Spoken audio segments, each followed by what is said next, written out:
All right. And talking about pottery, oh, let me show you the picture. Let's see. All right. This is a general chronology of German pottery. From the top is the earliest incipient German, and the bottom is the latest German. And the German period is subdivided into 6 periods. And what you're looking at now is only a part of it. I mean, there are so much variety of German pottery in types, form, and decoration. And we actually have over 180 types separated throughout German period, depends on the time and area. And if you include sub classification, we'll have over 200 or close to 300 types. It's so much variety, and you never see it in other pottery culture in the world. It's really amazing culture. And so you can see the general transition of the form and decoration of the German pottery from top ones and down to the bottom. This is the latest ones. And you should notice that the earlier ones have simple form, flat top and round bottom. Can I move this one? Right. Okay. And also the bottom is rounded, either rounded or pointed in earlier time. There's no flat bottom at the beginning until early German period. Then they started to appear like this. And moreover, they kept the flat bottom all through the time, rest of the time. But you might notice that the flat bottoms are very small. This is kind of big, but very small compared to the entire proportion. You see, these are tiny bottoms. And it's really unstable. If you intend to use this pottery as something like storing something inside, put on the floor, or, you know, it's unstable. And the reason why the bottom base of the pottery was either round or pointed or small was because they're all cooking pots. They were not designed to place on the floor in stability. They were put on the fire for cooking and other purposes, and that's why. And wait. Let's show you.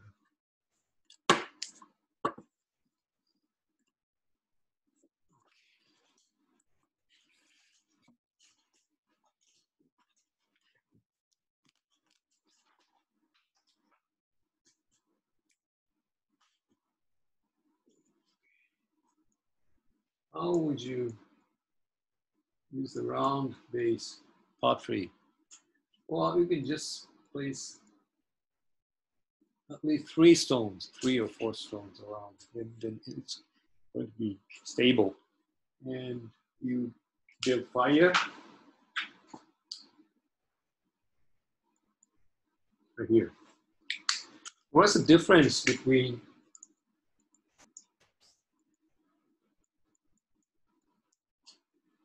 flat bottom? Ground level. You build a fire or flat bottom right here. You're heating it from sides, not from the bottom, right? Bottom is touching the ground. So the heat efficiency is different. You can heat it from the bottom. You raise it a little bit with a stone or something, you know? And it's a lot better in terms of efficiency, heat efficiency, if you heat it from the bottom, not from the sides. think of your kitchen, you know, your oven, and you're always heating your pan or pot from the bottom, right? So this is what it is, and that's why the earlier potteries are like that, round bottom or pointed bottom, and they knew it. You know? And even though they acquired the flat bottom for a little bit stability, still they were still so small because of the same reason, because they were cooking pot. They were designed to be used on fire. And the simple form and simple decoration, just simple jomon, and jomon means code marking, and will be more complicated as time passed. The rim becomes wavy, and you don't have to have a wavy rim for the cooking pot, right? They were developing so much variation of design. It doesn't have anything to do with cooking. It's not functional. It's just a design, and the shape is more complicated. Well, this type of shape with a swell at the lower body, maybe a steamer, not the cooker, but the steamer. If you have screen placed right along this area inside, then you can steam the food too. Well, that's a possibility. We don't really know. But anyway, there's so much variation in the shape and the designs. And designs become more and more complicated. These are the kind of simple, but well, I'll show you the picture, a lot of picture of potteries today. So you will see the differences. And that becomes more simple in the latter half of the Middle Jomon period. This is a big change, epoch period. And it becomes more simple and simple, very, very elegant, very beautiful pots, but simple decorations into the latest Jomon period. And not only cooking pots, these we call them deep pot. These types, we call them deep pot. It's a deep compared to the width. And from Middle Jomon period, we have other type of pots called shallow bowl, not the deep bowl, the shallow bowl. And it has a wide open mouth and a low body. And they are not cooking pots. They have no indication, they have no evidence of being used on the fire. So they have different function, obviously. And in later time, from late Jomon period, they will be a separation of pottery types. They would make roughly made pottery for daily use, and finely made, elaborate, decorated pottery for ceremonial use.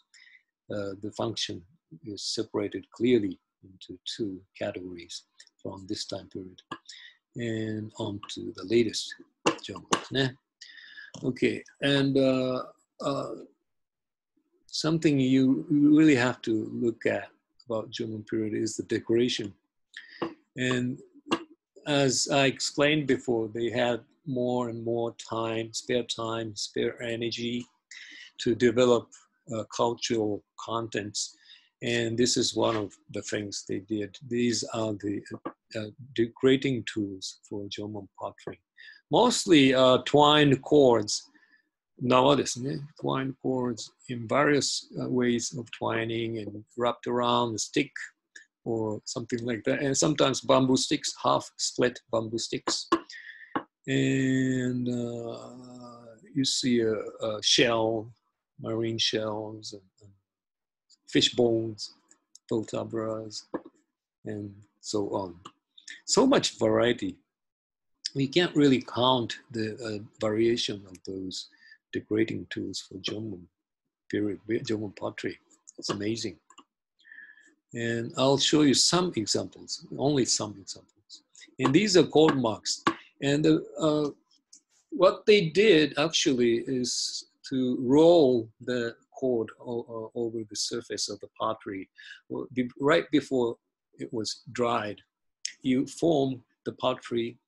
Wait, just a minute. Let me cut that out.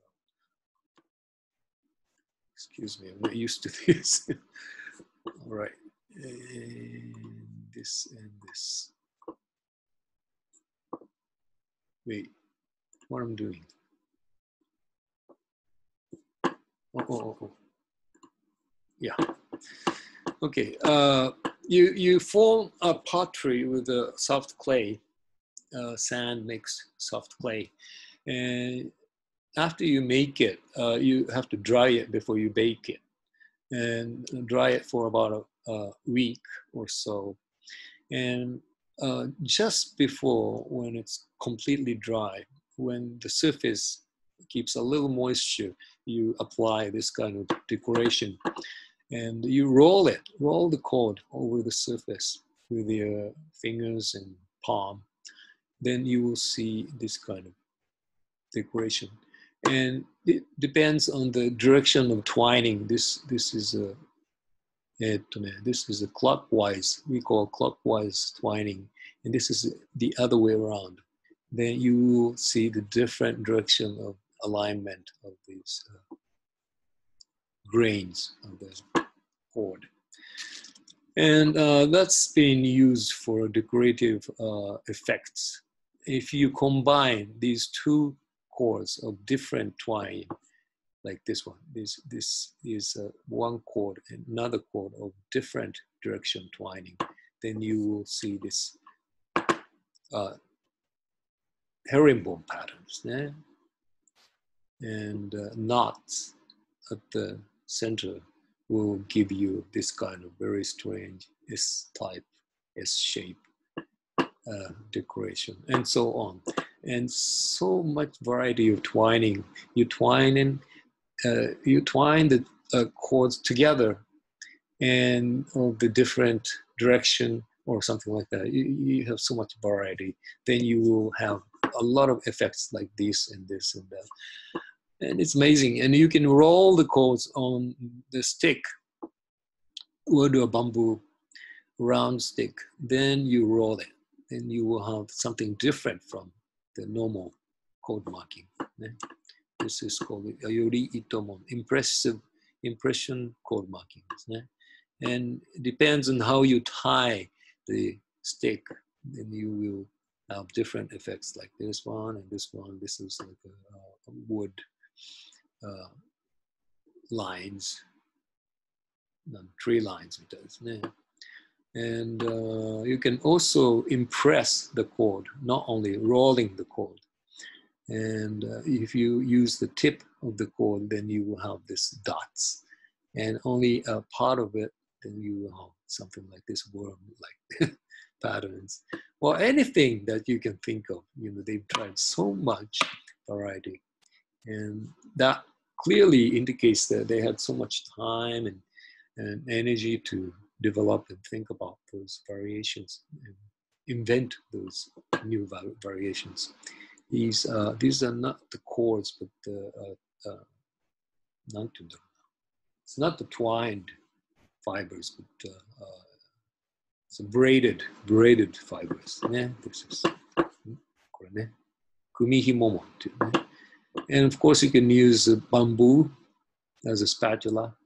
You can split it in half, and you will have pearl lines. You can draw pearl lines and more stuffs. And also, there are specific types that has no cord pattern, but stick pattern. It's engraved sticks. Oshigatamon っていうんですね。Engraved sticks. Depends on the pattern that you engrave. It will give you ovals and zigzags and grids, and so much variations in those too. So, well, we call Jomon pottery, that means cord mark pottery, but they don't always bear the cord mark. Sometimes they bear a different type of decorations, like this one's shell impression, shell scraping. And this is a tip of the shell top. a small round part of the shell would leave this kind of mark. And this is a fish bone, as you can see, obviously. Actually, we find this kind of pottery, not very many though, not in this area either, but they'll find, sometimes they'll find something like this too. It's like a joke, you know. And this is a vertebra of the shark, or a smaller fish. You know, it's a rolling technique. And this is even more weird. This is a grass stem, the grass that grows on the side of the street. And this is a particular stem that has a square cross section. And if you roll over the pottery, it will give you this kind of pattern. And this is a, how do you call this? Is a flower pot of the grass, the top end of the grass. It will give you very weird looking pattern. And bamboo sticks, half split bamboo sticks. As you shape it round or straight, cut straight. And so we call them compass mark, but you can also use the same tool as this one, and you just fix one end, the draw line with the other end, like, you know, drawing circle, and change it to next position, and you know. And if you impress the end of the split bamboo, this is not the split bamboo. This is a round bamboo. And this is a half split bamboo. And sometimes we call them a nail mark, fingernail mark. But this is split bamboo.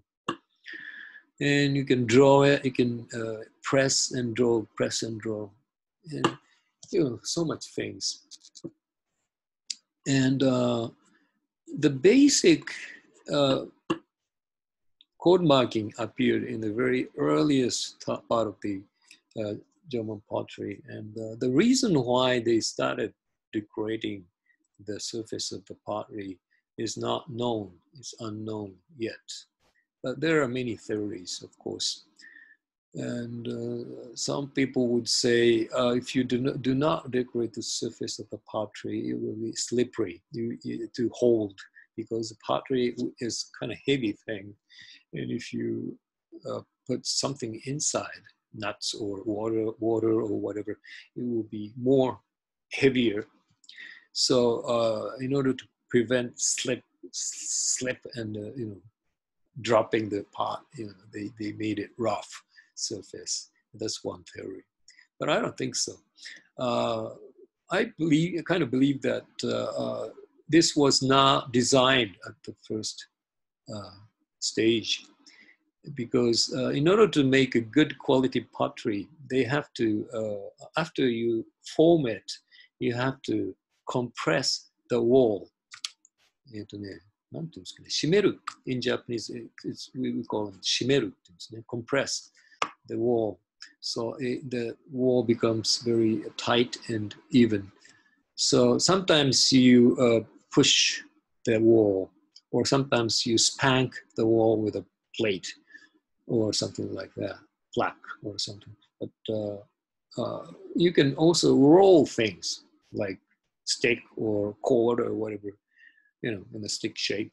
You roll it, and you can also have the same effect, and you can compress the wall to make a solid, good pottery. So probably that was the first thing that they started to do. And by chance, they were using cord, and the cord left this kind of patterns and decoration like patterns. So they realized it, and they tried to use it as a decoration. Probably. There may be other theories too. But anyway, so that was the starting point. And once they realized that these kind of things are very interesting, and they spent so much time developing all kinds of decoration. Now I'll follow the development of the pottery from the beginning. This is what they've found in Kyushu, northern Kyushu area. It's one of the earliest pottery in Japan. And that means earliest one of the earliest potteries in the world. It dates like 13,000 years ago. And now they claim that they found earlier pottery that dates like 16,000 years before in Aomori, northern prefecture, Aomori prefecture. But they're in fragments, tiny fragments, and you can't reconstruct the entire shape. So we don't really know about those pottery. And we, as I told you before, I'm not the believer of the science, total believer. So I don't know about the date. But this is obviously one of the earliest stage pottery. Very simple form, flat top, round bottom, and lacks these parts. These are filled in with a plaster or something, but these are the real pottery fragments. And you must notice that bottom is red and top is black. And this is the indication of the being used on fire, right? Oxidized, iron oxidized bottom, and the soot blackened top, right?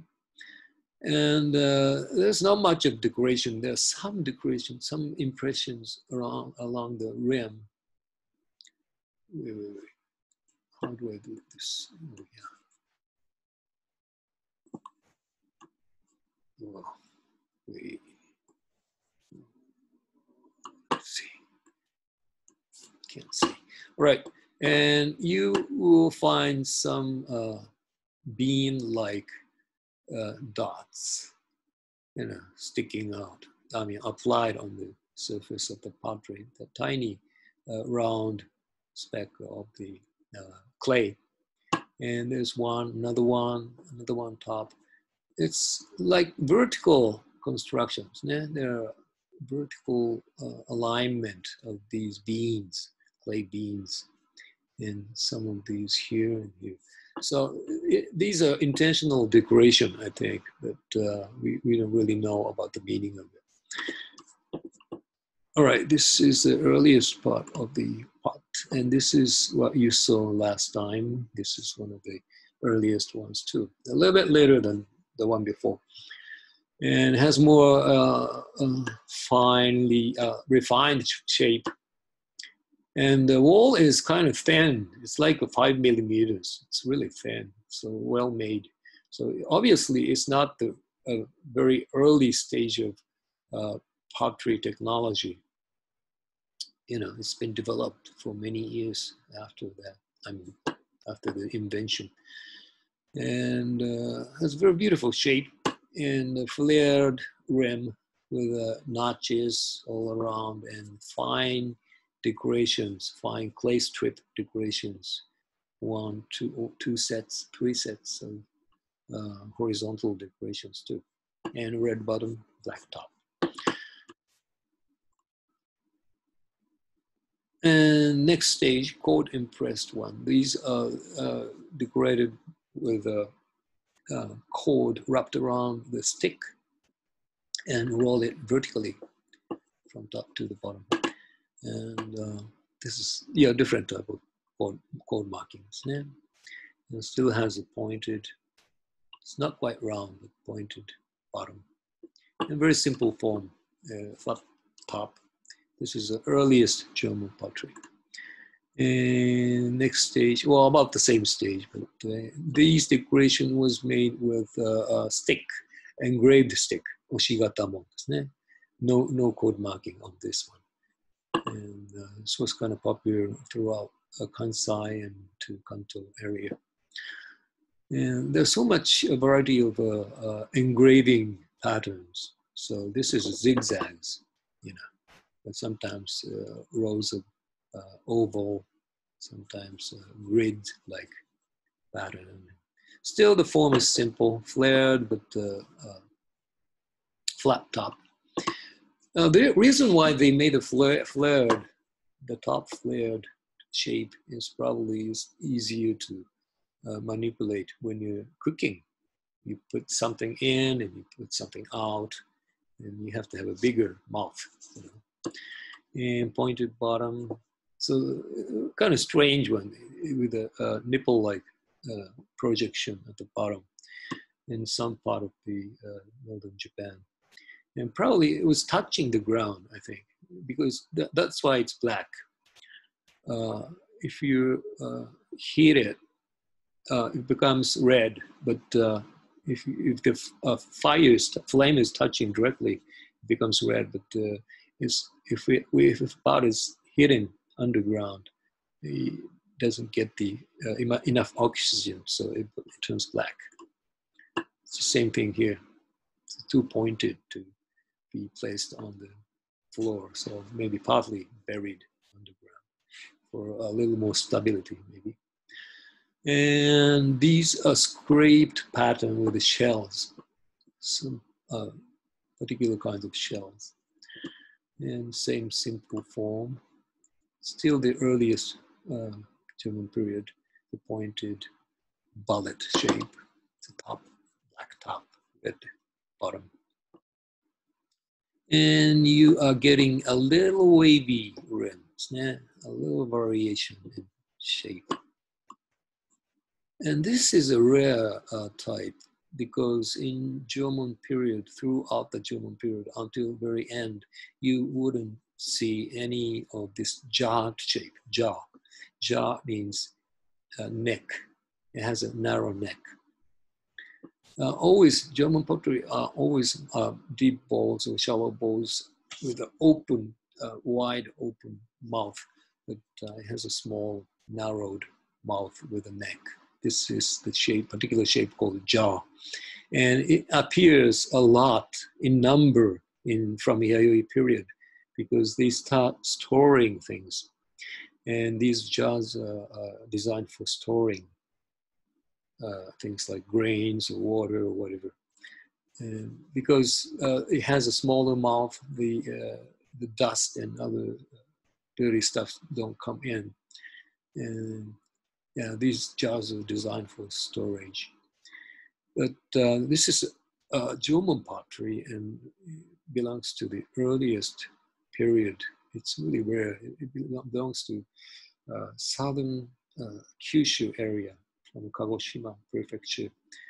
And this site is very peculiar because it has all the advanced culture in German period that when nobody else in entire archipelago had advanced material, only this site and the site around this area had it. It's like a department store of German culture. But to the pity, right after their culture, there was a big eruption of volcano nearby. It's a Kikai Island, south from Kyushu. And it wasn't as big as Ida of the Paleolithic time, but it was still a big one. Some of the ash flew over to Tokyo too. And that wiped everything out. This advanced, very strange culture was totally dead. Destroyed by this eruption. You can see a red layer right above these cultural layer. It clearly indicates that these guys were all wiped out. It's too bad, you know. Otherwise, this southern Kyushu was the most advanced area in whole German period, I bet. Because of the eruption, everything changed. And into the next period, early German period, they start decorating is like over the surface of the pottery like crazy, as you see in this one. You know, from the top to the bottom, it's just filled up with a German and other applique, applied beans like decoration. It doesn't have anything to do with the earliest beans decoration, but you know, it's so minute. And moreover, this code marking pattern is different from this one and this one and this one. These are all different type of code markings, and they did it on purpose, you know. So obviously you can tell their intention of decoration, you know, decorating the pots in various ways. You know, crazy people. And this is another peculiar type. Doesn't show very much, but the early Jomon period is a expansion phase. Earliest and early, especially the early Jomon period, is when they grew the population, when they grew the size of the settlement, the number of the settlements, and they were developing so hard around their environment and resources and everything. They were going out so much, and they're trying so many things like this one's really really weird pottery. This is looks like a UFO, you know. And we don't really know the function of this one. It doesn't have indication of fire. This is a bottom, but it's round, you know, it has no stability. It's flat, and flat rim with a perforation, a lot of holes around the rim. And sometimes it was painted with lacquer outside and inside too. So obviously it's not a cooking pot. And some insist that it was used for brewing alcohol stuff like that, but we don't really know. We don't always find this kind of pottery on many sites. It's kind of rare. So it's kind of mysterious one. And this is the same type. It's not as flat as the other one, but it also has a flat top and a perforated rim and round bottom. And the entire body is painted with lacquer. The red lacquer as a background, and these black lines were drawn by maybe with a brush-like thing. Maybe the end of the tree stick twig or something that's smashed and looks like a brush. And they could use that kind of brush to draw these lines, spirals and lines. It's really, really rare things. It's from Yamagata, northern part of Japan. And some people would say these decoration patterns look like the earlier prehistoric Chinese pottery design. And well, maybe so, but not exactly, but it looks kind of like. So I will talk about it later too, but there may be some connection between the continent and Japan. Although they had the vessel, they had this dugout canoe that they could go over the water, but I don't think it was possible to cross the Yellow Sea from China to Japan because that ocean is really, really nasty. It's really rough, high wave and everything. So you can't really go over the Yellow Sea with a dugout canoe. But probably between Korean Peninsula and northern Kyushu, that's possible. So there could be some single small size contact between the continent and Jomon, Japan, but not in big scale, not like immigrants in group or something like that. That could never happen. But there are some indications that may show the single small size contact. And this may be the one. Okay, another early Jomon period, maniac type. It's totally covered with a decoration even to the end of the base. And you notice this is a cooking pot. Yeah, red bottom and black top. It's amazing. And you would imagine how much time and energy they have to spend just to make one of those. And beautifully designed. And they did not have turntable. Rokuro desu ne. They didn't have turntable. So it's just handmade, totally handmade. But it's perfectly shaped, perfectly round if you see it from the top. And beautiful, beautiful decoration. But they also have these concepts. It's not just a free design. You know, they have zoning from top, middle, and sometimes bottom, and other type of zoning, and you have fill-in motifs. And also you have to realize that it's not a symmetry design. You have two spirals here. They're in the same directions, same roles. So it's not symmetry. This is asymmetry. Look at this curved line, different. Right and left are different. Intentionally made it different. They, I don't know why. We don't really know, but Jomon people hated symmetry. They broke it intentionally. This is another type of early Jomon pottery, and it's another type, but so much applied clay decorations sticking out. It's kind of three-dimensional compared to the other one.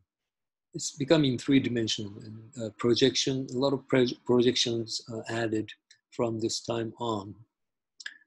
You know, those tiny things were applied all over. Okay, into middle Jomon period. Oh, I forgot to mention that, as I explained in last week, the early Jomon period was the thermal maximum period, the most warmest time in Jomon period, or even after the final glacier period, about 6,000 to 7,000 years ago, was a peak of the temperature. So the environment was so flourishing, and they could develop the environment and resources, and they could go out so much. And not only wandering around, walking around, looking for things, but they also came home and do this kind of work too. So internally or externally, they were really developing people in the early Jomon period. And so this is a peak. The middle Jomon period is the peak. And the number of the sites became the peak too. Probably the most population growth in this middle Jomon period. The pottery shape is really simple. It's vertical pottery, but our whole body is decorated with a three-dimensional decoration and motifs. And one big characteristics of Jomon pottery decoration is that they are all abstract. I've shown you one exception with a bow and arrow and animal and tree design on the pottery. That's about the only one or two I know of. And other thousands and thousands of Jomon pottery are covered with abstract design like this. You may see something, looks like a face. This looks like an animal face or something, maybe. And this looks like some, I don't know, some feature. But you can never tell exactly what they are. These are their images. These designs represents their concept of the world.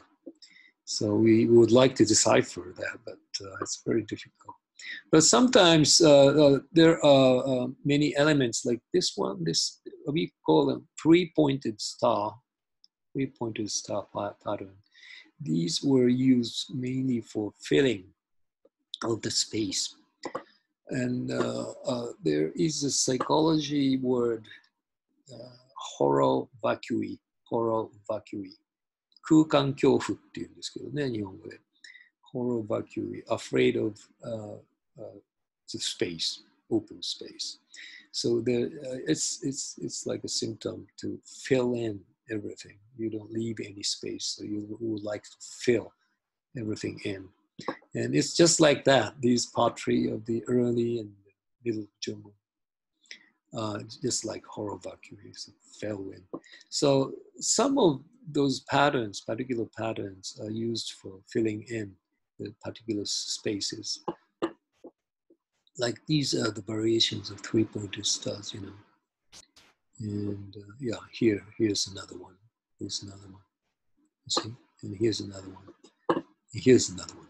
3 points. And here's another one. You see, so you see a lot of these motifs, specific motifs, just to fill in the space. So that's one of the characteristics. And this shallow bowl appears from the Middle German period. And many of them are painted. You see black and red lacquer paints, these patterns. You know. And so obviously these were not designed as a cooking pot. And probably we estimate that these were serving pot instead of cooking pot. You cook with a deep bowl, but you can't eat it directly from the deep bowl. You know, the family member just can't stick their hands all at once. But if you serve it into this kind of pottery, then you can surround the vessel and you can eat the dinner all together at a time. So, and by the way, they did not have personal eating vessel in German time until Kofun period, mountain period. Even in the Yayoi period, they never had this personal eating tools like bowls and dishes and chopsticks. And so they were hand eaters, I think. All right, Middle German period, another example of horror vacui and three-dimensional decoration. It's like crazy. And one photographer, Japanese photographer, invented a new camera that could shoot the entire surface of the pottery like this. It's the same thing, same pot. This projection is the same. This is 360-degree surrounding camera. The camera moves around the pottery, you know. It's amazing. And you see something like humanoid figure, you know, maybe arms, shoulders, maybe head, but they're not exactly. And we're wearing something like a football protector or something. It's really weird. And some would explain that this must be a god image or something like that, but we don't know at all. It doesn't have legs. And you might notice that this is another example of asymmetry. It looks like a symmetry, but this hand-like area is decorated with circle. This is open. And like these cross patterns, right and left, includes this pattern, oval pattern and circle pattern. The oval patterns right here and circle patterns right here. So these are not symmetry. You know, intentionally they break the symmetry. They didn't like that. Yeah, it's really interesting. It's one of those over decorated stuffs. And this is close to what I showed you in the early German period with a flat top and perforated rim. And probably this was also the brewing container because from one of those found in Nagano Prefecture a long time ago, included some wild grape seeds, charred seeds of wild grape, cluster of grape seeds inside. So probably they were brewing wine or something. And there's another theory about this pottery, function of this pottery, is that is a drum, musical instruments, drum. When you apply animal skin on top and you fix it with a peg into these holes. And so there are two major theories about the function of this type of pottery. We don't know. I believe that these were used as a brewer of alcohol drinks. Well, not in quantity, of course. It's not like, you know, present people. They're not drinking alcohol every day, every night. These were obviously designed for ceremonial or ritual use. And that's why we don't find many of this type of pots. And these are also painted sometimes and has no indication of fire. By the way, this is what we call pedestal shaped pot, but it's not a vessel. It's just a pedestal, and always find two holes, round or oval, on both sides. And for a long time, we were wondering what these are for. And nowadays, we are kind of realizing that, oh, we can use that for turntable. When you make the pottery, you make it on this pedestal. Then you stick your fingers of your right hand and left hand and turn it. You know, so you can turn it and decorate or shape or whatever that pottery on top of this pedestal. So it could be a sort of turntable for pot making. All right, this is one of the representative of German pottery, as you know. It's Umataka type, particularly found in Niigata prefecture and around very narrow area in the Middle German period. And it's over decorated, you know. And it's a simple shape, it has a simple shape as a cooking pot, but it's over decorated. And you know, these lines are also not the applied clay strips, but these are more like engraving technology. You know, so instead of applying clay, they engraved into the body of the pottery. This is one characteristics of this time period too. This is more like, なんていうんですかね、彫刻みたいですよね、engraving. Art pieces like stuff, but these are also red bottom and dark top pottery. So these were obviously used as a cooking pot, daily use cooking pot. It's very, very strange. That could never happen in other part of the world. And this is from 北陸 area ですね。Well, Japan seaside of the central part of Japan. And this is another horror vacui, space filling type. And I always feel mentally sick, you know, from this over decoration. You know, it's just a cooking pot, but they had to do this. And but they are very refined. They're over decorated, maybe, but very refined. The technology of decoration is so high. We can't really reproduce these. You know, even today's potters, they wouldn't do it. So much work, you know. And into the latter half of the Middle German period, this is a particular types found in the Middle Japan, like Nagano and Yamanashi prefecture, central part. And the three-dimensional projections are less compared to the previous ones, but still you have projections on top of the rim, and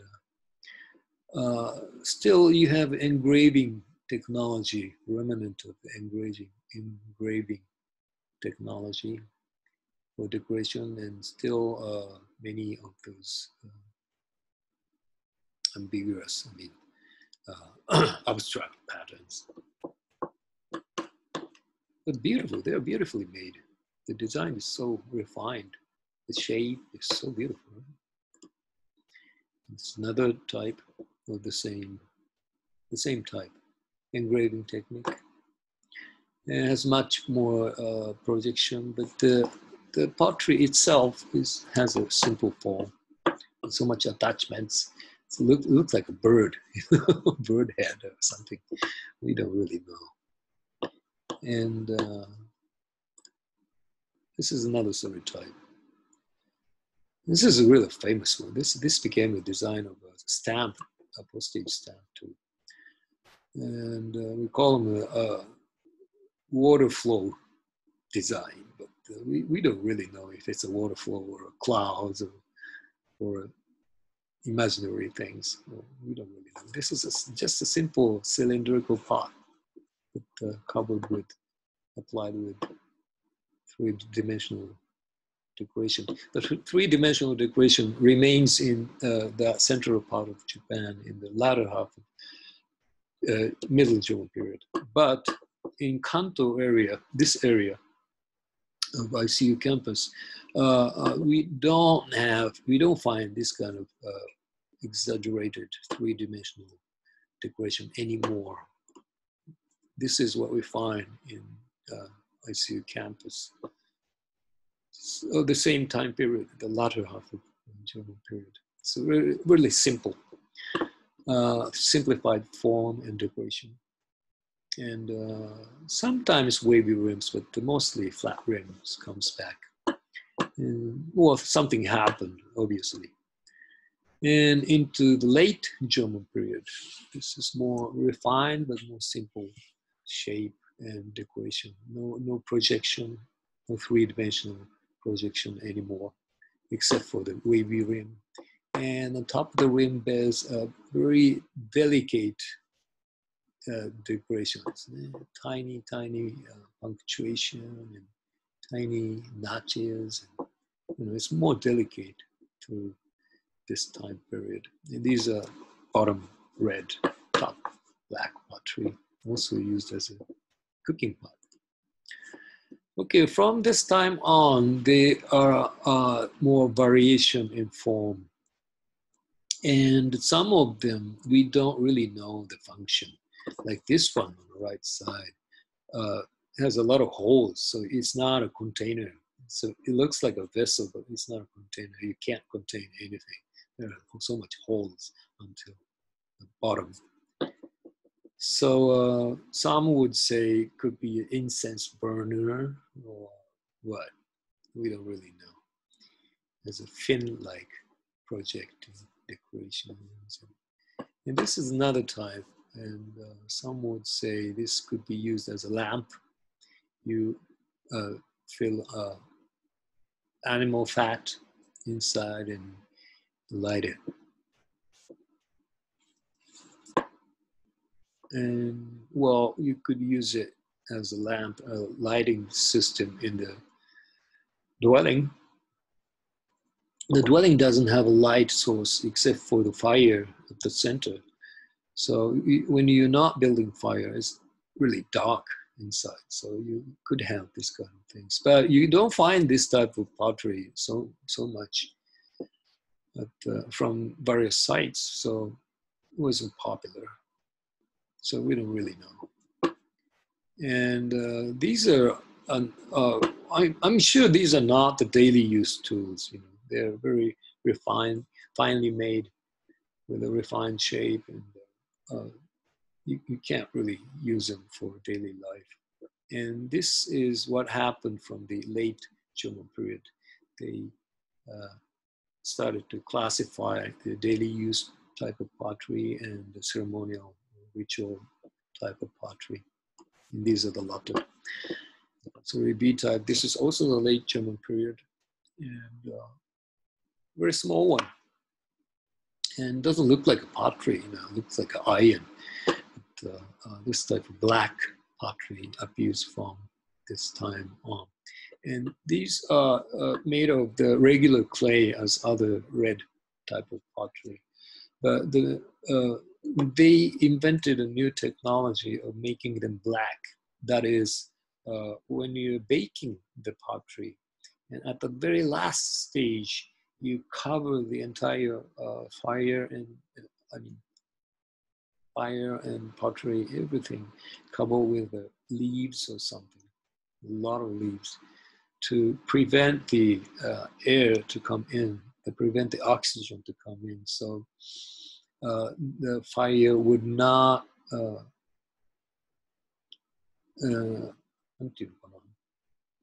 I forgot how to explain this, but the soot always sticks from the fire, comes out from the fire and sticks on the surface. but the soot will soon disappear when you heat it with a fire, high temperature fire. The carbon will be disintegrated, I mean, destroyed by heat. But as you cover the entire thing at the very last stage, then the heat wouldn't be that high. So the soot that covered the over the surface of the pot would not disappear. So the soot would remain on the surface, so it looks black. And that's new technology that they invented just to intentionally make a black pot. And also they are using the polishing technique like this. This bears a glow. And right before they were dried up, they could use smooth stone or something like that and polish it right over the surface, and they would give you this kind of glow. And this pot too, it's polished very well. This pot, very smooth and shiny. Oh, wait. And from the latter half of the Middle German period, they had also invented a new technology of decoration too. That is erasing technique, erasing code marking. Like this one, it bears a very fine code marking right here and here, right? They put this code marking all over the surface, entire surface first. Then they apply the line, they make the zoning with the lines, incised lines. Then you will erase the code marking of this area and this area, so that these designs, zoned designs of code marking, becomes outstanding by erasing the background. This is a new technology. All right, and at the very last phase, the latest German period, this jar form for storage purpose would appear. Not very many though. And it's simple, very simple form, and looks simple in decoration too, but actually these are engraving technology. They're scraping off the clay after it's been dried to a certain extent, and the scraping of the line. And yeah, it's a part of the tradition of the scraping, engraving technique from the Middle German period. And you still see this three-pointed star filling patterns in various spots here and here. It's really interesting. And you see a remnant of red lacquer, red paint, maybe here and here too. And in the incised lines here, you see red lacquer.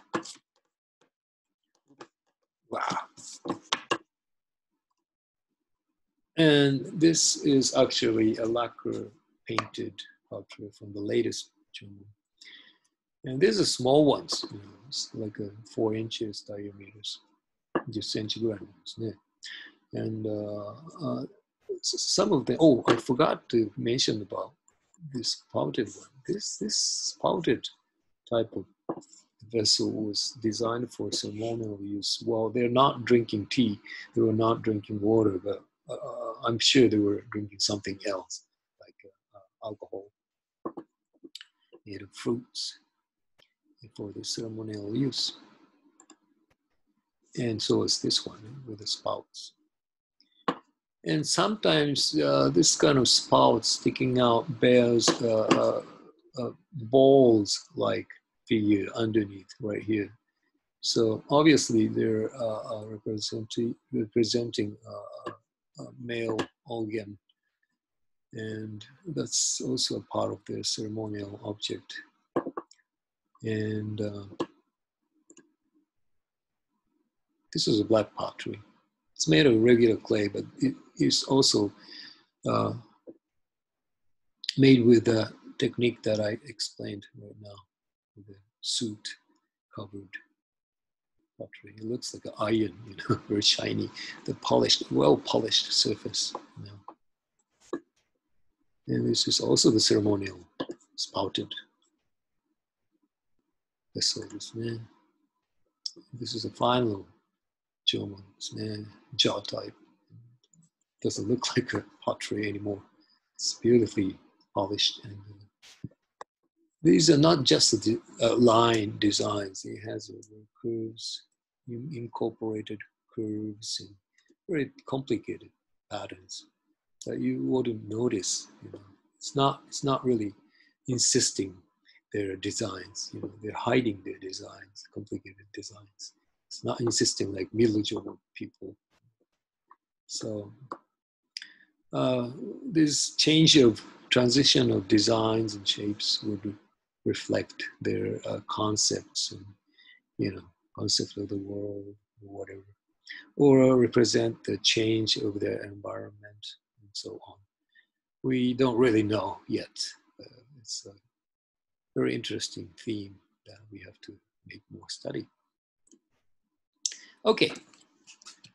That's a rough explanation about the transition of Jomon pottery in design and shape. All right, let me explain about, we're talking about designs. We don't really know what they are, but it is interesting to see that certain type of design like this fire flame, Umataka type pottery, only found in Niigata prefecture, but not only in small spot, but in certain range of area they find it. And all of those particular types of pottery, particular designs and forms of pottery are limited to certain area and certain time. And if they are artistic expression of the personal, then you would find so much variation. Depends on the village, depends on the generation. Every generation would make different type of pottery. Every single villages, settlements would show different type of pottery. But it's not the case. You will see always the same type of pottery in certain area and certain time. And this is one good example. This looks really crazy. The design is so much, how do I say this? But this is crazy design. But if you see the elements, like this sticking out handle, we call them handle. It's not a handle, but we call them handle. This is a particular design. It looks like an animal. Looks like a head and hair and tail and legs with the opening here. Just look at the opening with a heart shape, and look at those here, heart shape, and look at the filling design. It's a square and round, square and round. This is a different one, a little different. But and you always have 4 projection in between handles, 4 projection, pointed projection in between.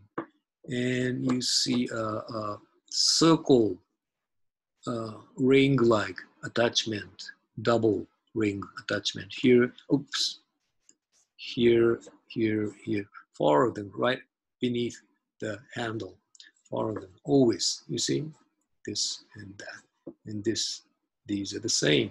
And also in between the handle, you see an oval, 2 oval and 1 circle at the center. 2 oval, 1 circle, and 2 oval, 1 circle, 2 oval, 1 circle. It's exactly the same. And if you see the body, you will see S, horizontal S pattern. S pattern. This is the other direction, but S pattern, S pattern. See? If you see the elements, they are the same pottery, same design. And that could never happen if you're making pottery design freely, artistic, with your artistic impression, and or it depends on your ability or something, And it clearly shows that there was a rule, very strict rule that you have to follow. even though the entire design is so wild. But this was made, these were made by a different person, but they had to follow the strict design rule. You see? That's why we can classify the German pottery in various types. They had rules, very strict rules. And why they would make this kind of design, even though they had to follow the rules. And we don't really know the reason why, but we can estimate that probably these particular designs were the representative of their group, racial or, well, I wouldn't say racial, but the kinship group kind of, or even bigger group of the certain area. But this group would be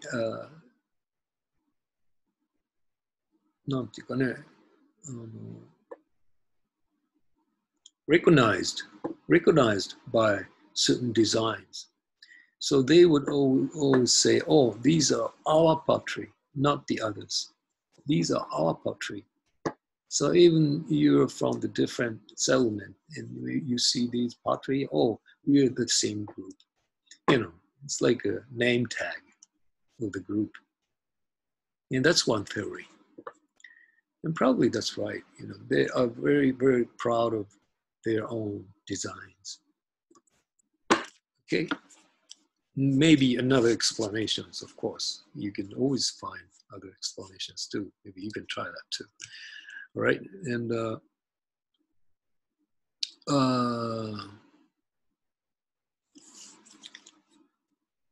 another thing, another elements that you always find from transition of German pottery decoration is omission, tendency of omission. Oh, I would have to spend a little more time for that. So let's have a break for about 10 minutes. It's at 4:25, so we'll come back like 35, 4:35. Okay, any questions so far? No, it's okay. Okay. Yeah. All right. Thank you.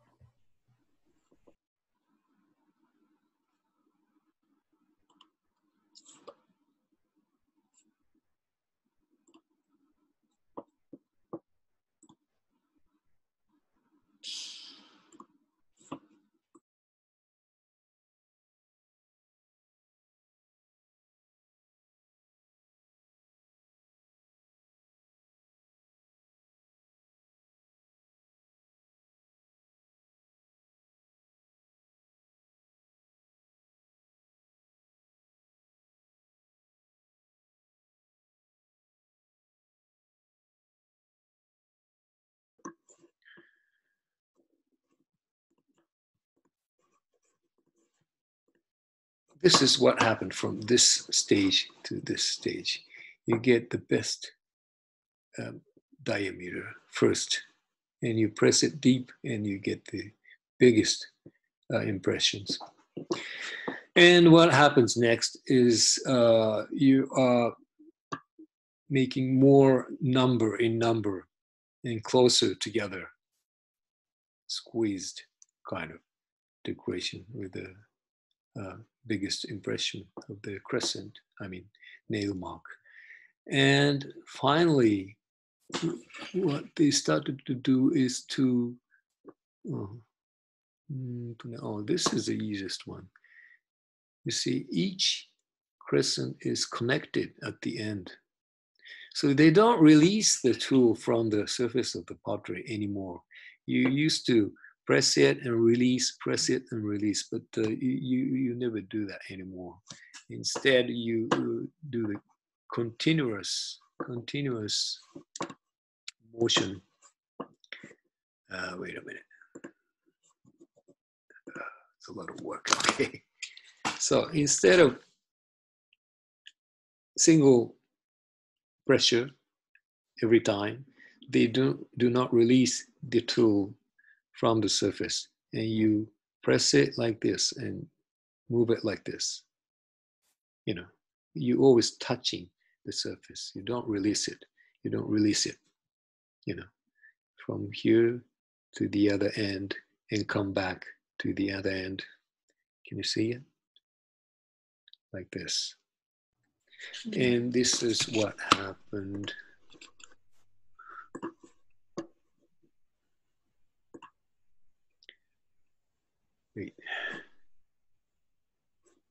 Wait.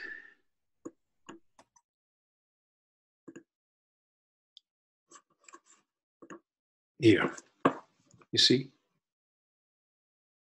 It's not separate. It's continuous.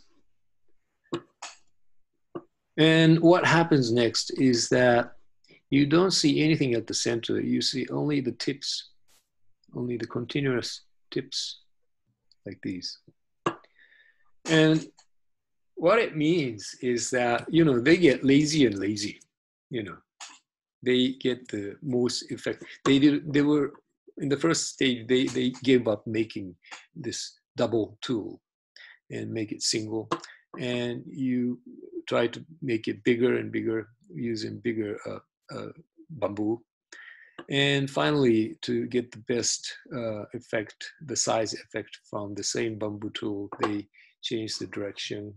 And then they would not release the tool. It becomes continuous decoration. They don't release the tool anymore from the surface. And then, but you have to have certain pressure to keep pressing, keep recording this pattern. But finally, you release your power too, and only the tip would be marked. And, here, you wouldn't press it even. So it's a degrade of not just kind of degeneration of your technology, but it was done intentionally, because of their laziness. And that could happen all the time in various elements of the culture. And this is one of the typical ones shown in German pottery. And a lot of German pottery designs are so elaborate and so, you really have to spend a lot of time and energy for that. But gradually, those highly elaborate technology decays away. That's one of the tendency that you could see in German pottery design and decoration too. It's really interesting. People are always lazy. And okay. Wow, so much things I have to talk about. Principle of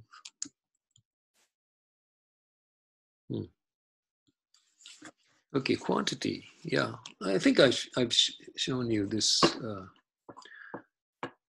picture, and you see they were made in quantity. German pottery, especially in the Middle German, when the culture came to the peak, they were making a lot of pottery at a time, and they were abandoning so many potteries, even the unbroken ones too. So that would represent that may represent that there was a sort of ritual related activities on pottery making.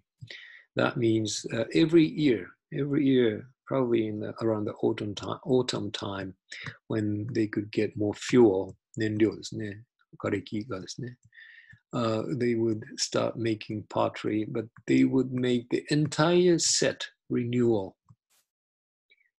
Whether it was broken or not, you abandon the entire set of your family pottery and make a new set. And probably that's the reason why we find so many pottery in quantity.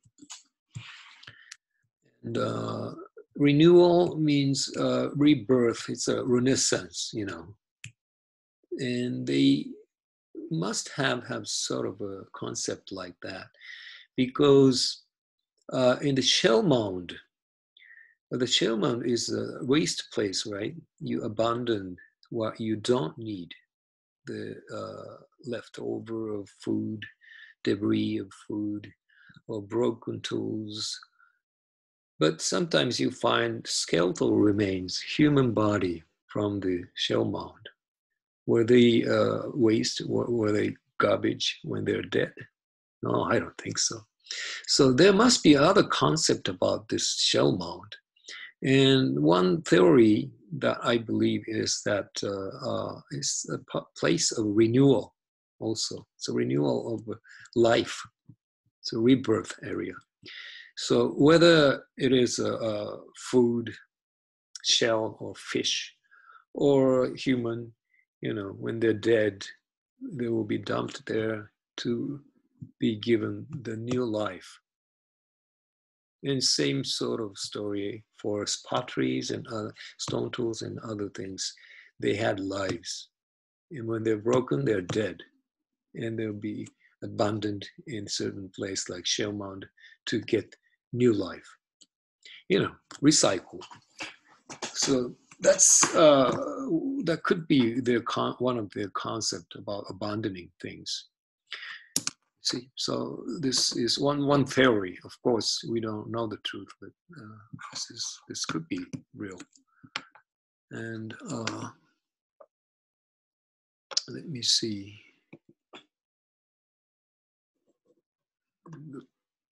See, this one's not broken.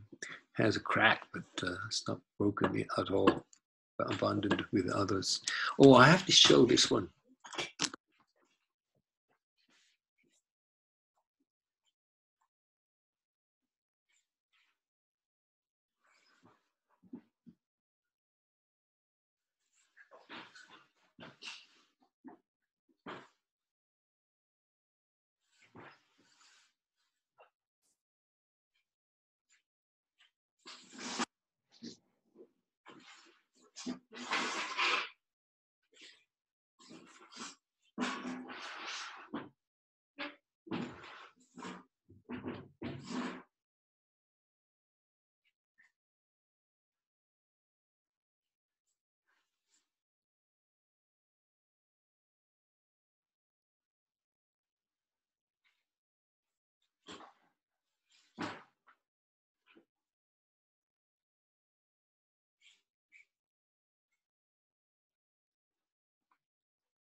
Wait. And, all right.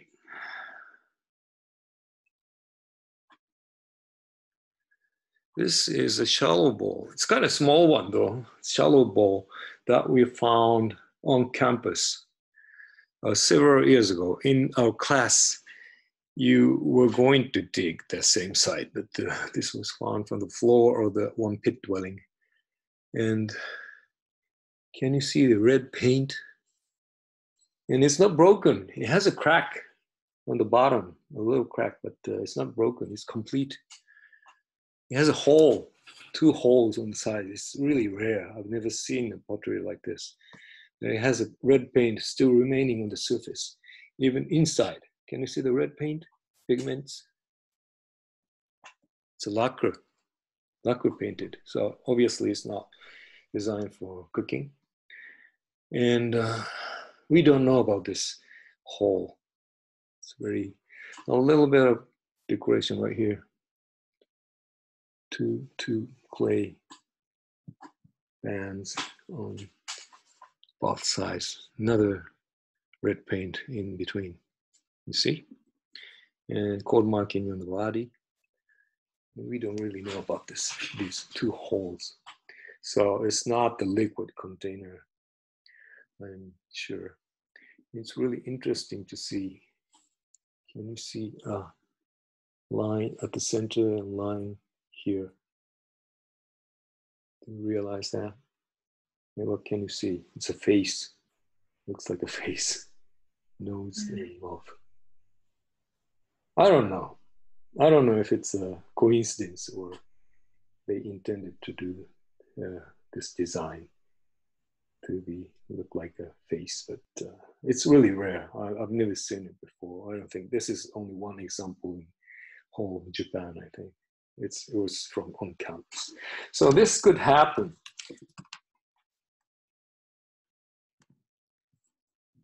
You see. So it's their concept of abandoning is quite different from ours, I think. And many of those examples would represent the concept of rebirth, giving life again. Okay.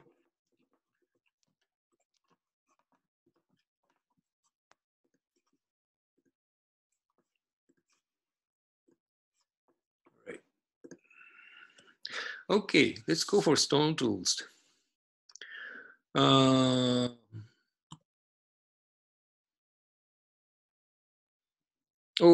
forgot to explain about this fine and crude pottery that I already explained. It happens from the late German period, but the clear distinction between the crude one, the daily use one, not much decoration, and the elaborate ones with a beautiful decoration, small and beautifully polished, painted, and stuff like that. Obviously, not used for daily life, but for ceremonial or ritual use. And that could take place from the latter half of the Middle German period, but mostly from late German and latest German. And that means in that latter half of German period, they had more chances of ceremony, ritual, and they spent more time for those ritual things, obviously. And I will explain about that in the stone tools too. It's the same thing, same story as in stone tool too. And talking about stone tools, I think I mentioned that before too, but from Paleolithic to German, the entire lifestyle changed, and of course the tools changed too. There are still hunter and gatherer, but hunting devices are so different. They shifted from spear to bow and arrow system, right? So the spearhead became smaller and roughly made arrowheads. And of course, other tools like this is a chipped stone axe, this is a shovel, it's a diggers, digging tool. Because they had so many chances to dig a hole, dig the ground, making pit dwelling, making post hole for pit dwelling, making graves, burials, and even for dogs. So they had so many chances. Storage pits and all kinds of pits. So they were digging around the ground so much, so they needed this kind of tool a lot. And of course, there were tree workers too. They have to build houses, make posts, and other for a purpose. In order to build your village settlement, you have to open the forest. You have to cut down the tree and make the open space. So naturally, you need this kind of polished stone axe. These are real axe. And all kinds of scrapers, burrs types with the notches so that you can apply a cord and it's portable maybe. You can bring it around, suspending on your waist or something, or from your neck. And this is not really the German stuff. Why, I don't know why. I'll show you these are the chipped stone axe. And wait. There are other type of digging tools, of course, made of wood. And good thing about Jomon sites, some of the Jomon sites waterlogged, lowland site with a lot of water, soaked in water. So many organic material remaining. So some of these are reproduced, reconstructed ones, but of the new material. But these were the ones actually found from the site. And these are digging sticks and a lot of digging axe-like things or spatula-like handled tools with a scoop. And these probably are designed, these are made of cords with two sticks and woven. And these are designed to carry the dirt as you dig hole. And there must be a lot of other tools for digging purposes. And polished stone axe. And I've shown you an example of the Paleolithic, the world's earliest polished axe, but they were only polished on blades only, blade part only. Now look at those, these are entirely polished, beautifully polished. And you would imagine how much time they have to spend just to make one of those. And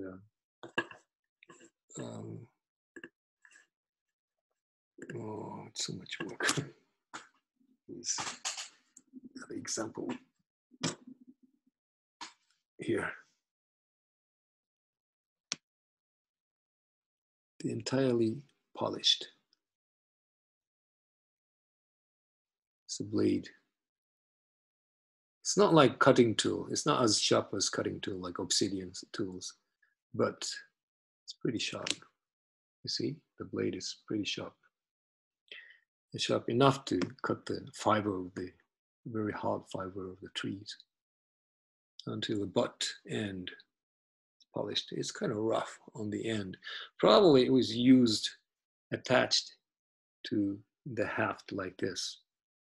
So probably when you use it, the butt hits the wood. So may show a little bit rough surface, but it's actually polished.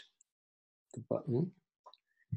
見えるかなちょっとわかんないかな It's even polished on the surface of the butt. ちょっと見えないか Anyway, so it's beautiful. They didn't have to do it if they were making an axe. You find a lot of polished axe all over the world, but these are one of the most beautiful ones you could ever found. Okay. Ancient ones. This is one of the beautiful ones. And you see the white part, these area, white, actually, if you look at closely, these are white dots, accumulation of the white dots. And this is one of the technology that they used in the stone tool making. This is a pounding or punching technique.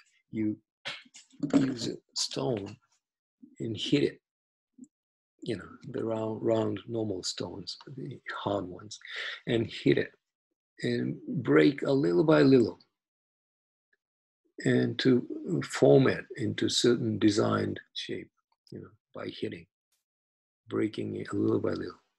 This is punching technique. And it was especially used for making this kind of tools. After punching, they start polishing.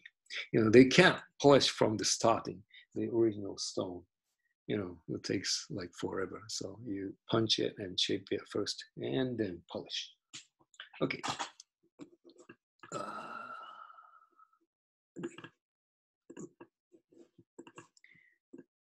All right. This is haft that found from the waterlogged sites. These are handled ones. It's a rare case. But, some stone tools were attached to the wooden stick and probably a bark, tied with a bark strip. And this is not attached to, this stone tool is not attached to the handle, but it's covered with a bark on one end. So it's a part of the handle. I mean, you can hold the stone tool on this part. And, ooh, excuse me. Let's see. And also the omission principle of the pottery design also can be seen in stone tool technology too.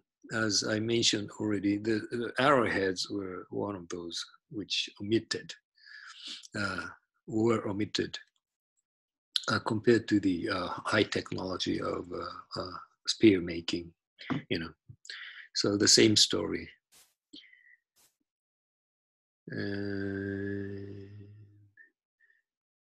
Oh yeah, the polishing of stone tools, entire polishing could have been realized by the spare time and spare energy of the German period, thanks to the sedentary life and better condition, natural and environmental conditions. You know, that's a result of what happened. And in bone and antler and fang or whatever, those material were used for fishing tackles. And these are all fishing tackles. This may be a bone arrowhead, but probably this also is a fishing tackle too. And those antlers, deer horns, are better quality in making tackles, fishing tackles, because it is very strong, harder than bones, but it has なんていうかね、弾力があるんだよね。It's very hard, but it's strong, stronger than bones. The bones are hard and it breaks when you put the force, but antlers would not break so easily. And so when you are fishing with power, you know, and it would break so easily. So that's probably why they adapted these antlers for fishing tackles. And also some of those antlers would glow. They're kind of white or cream color, but in the water they glow somehow. I don't really know why, but they kind of glow, and maybe that color attracts the fish too. Maybe that's another reason why they used antlers so much for fishing. Okay.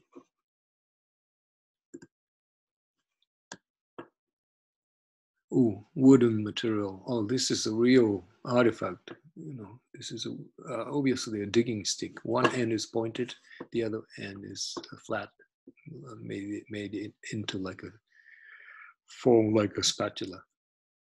And actually, we still use this form of tool. If you go to the some of the home center, big home center, and you go to the carpentry area, then you would see something exactly like this, but they were made of iron. We are still using these for digging purposes. You dig it with a sharpened end and loosen the soil and scrape the soil with the other end. And they're still using this digging stick all over the world, and even in Japan too. And so there may be a lot of other devices to dig the ground. And other wooden tool, botanic material. And this is the end of the bow, maruki yumi desu ne, bow. And the bark rolled. This is probably a cherry tree bark. Not the cherry tree we see today, but the domestic cherry tree bark. And we don't really know the purpose of these, probably a decoration too, but maybe prevent the bow to split from the end, enforce the end of the bow. And this is not the artifact, but this is a possible things that could be made with a bark, tree bark. This is a cherry bark container that's been used for in the modern time, until modern time. So you can use trees for many things. And there are many examples of these woven baskets from German sites.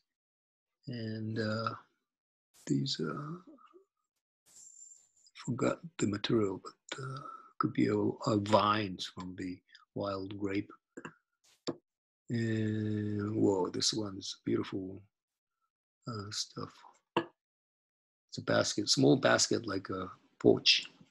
And a walnut shell was inside of it. So this is a kind of a lunch bag, maybe. You know, it could have be a handle, I mean, stringed belt on top. So it's a portable pochette. And you might realize that it's not a single weaving. It has a complicated technology of weaving. The weaving technology in German time is so elaborate too. You see, this is a mat, woven mat of bamboo or something, but you see those patterns, you know, square patterns, like the decorations, you know. So they had this kind of concept too. It's not like pottery, but still they didn't just use a single weaving technique. They had so much spare time and spare energy and spare space for the spirit. You know, they liked to make these beautiful designs too. We don't really know about this one, but they, of course, they made cords.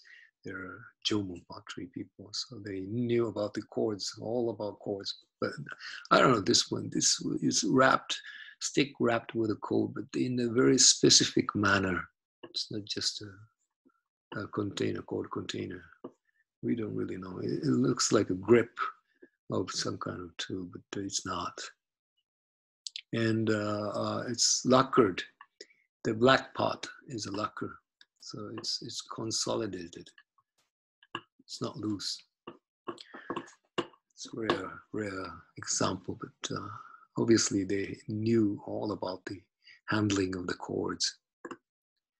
And lacquered, I've shown you this one too. It's a basket painted with a red lacquer, so that it could be a liquid container too. The basket can't hold water, but this one can. It's a beautiful one. And you have to prepare the lacquer, spending a lot of time and energy. And you have to collect the lacquer resin from the lacquer tree. You make a notch on the surface of the tree, and the resin gradually merges out, and you collect it. And you refine it, you take off all the branches and stuffs and dirt and everything and make it clear. And dilute it with a perilla oil, egoma aura, perilla oil. And then you apply it to the pottery or basket or whatever, but you can't apply it at once. You have to make it, you have to paint it really thin and let it dry for a certain time in a certain humidity. You have to keep that humidity to dry the lacquer. It's really delicate stuff. And you have to paint again and again in layers.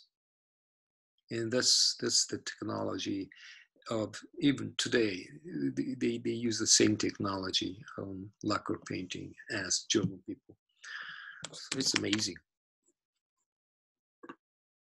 Oh, anyway, so in other botanic resources like gourds, of course, gourds for a liquid container, or if you split it in half, it could be a scoop for maybe scoop up the soup or stew from the cooking pot and things like that. Even they found an artifact made of wood.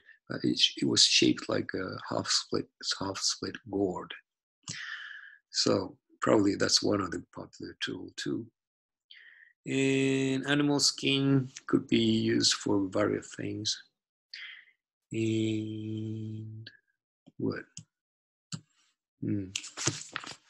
Okay, so much for material explanation of the German time. And let's go into the next one. Just a minute.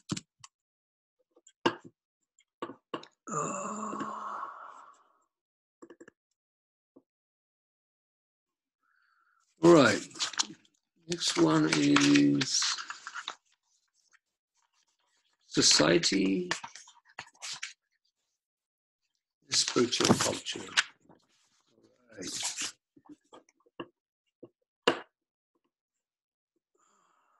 see.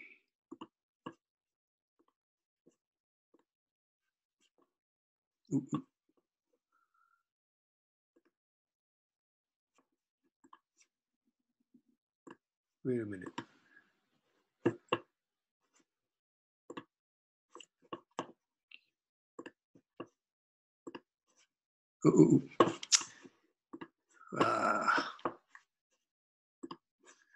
This one, okay, all right, now. All right.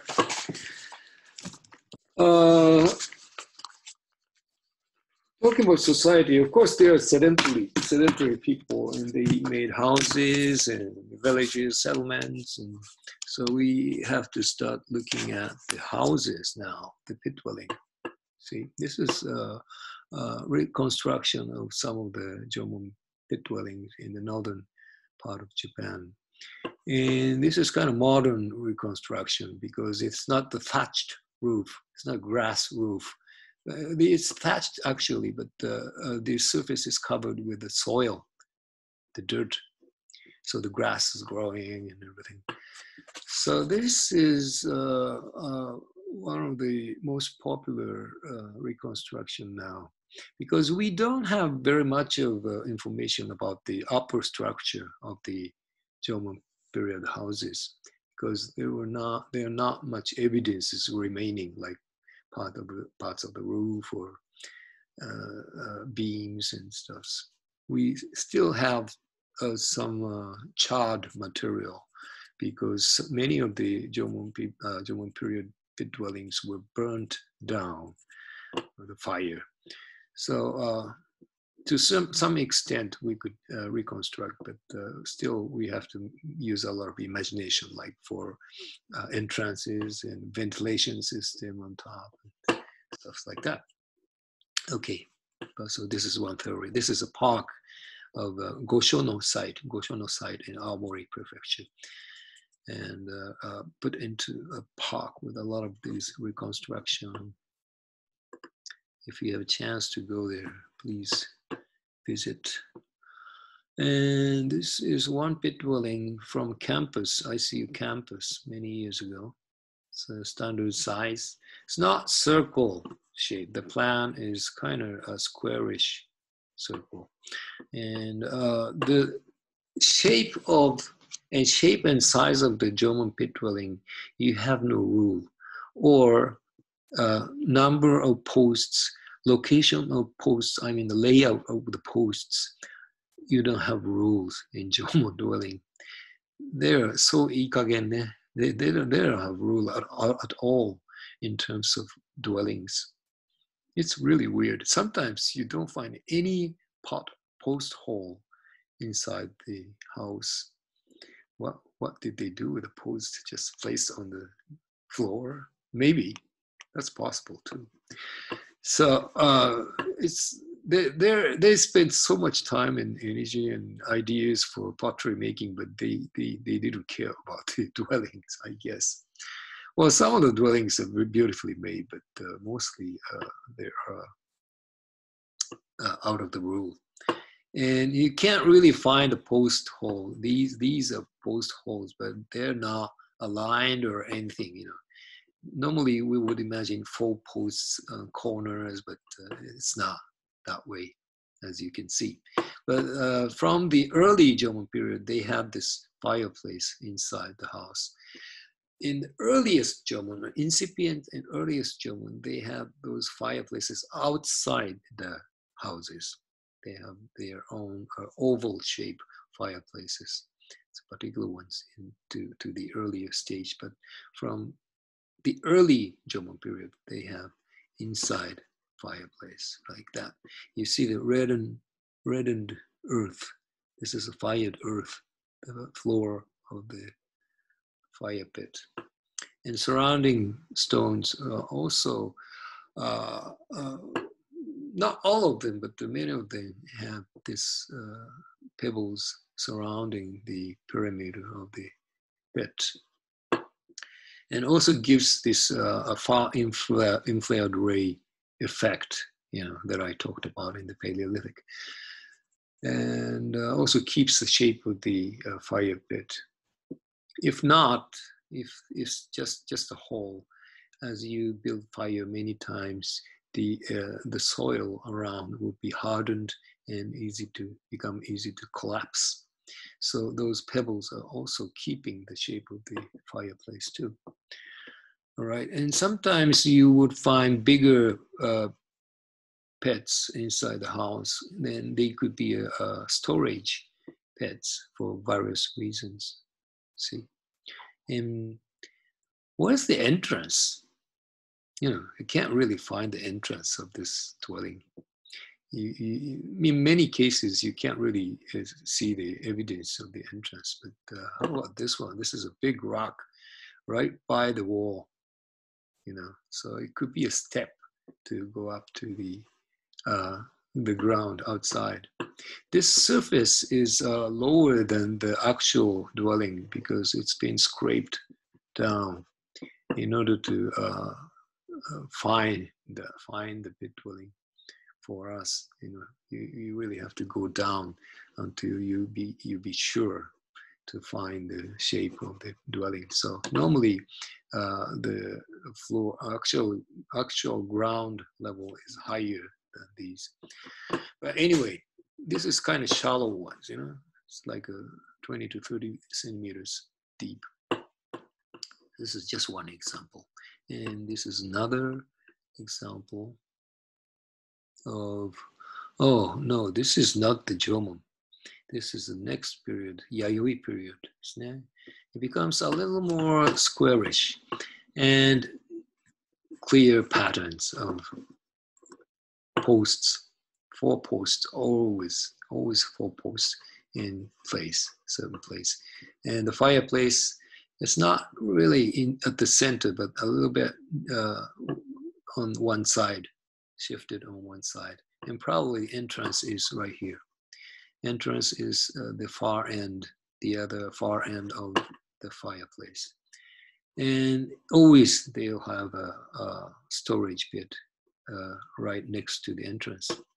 And obviously they're following rules, you know, not like Jomon people. They are free people in Jomon time, but in Yayoi period, they always follow the rule as to not only the pottery, but dwellings.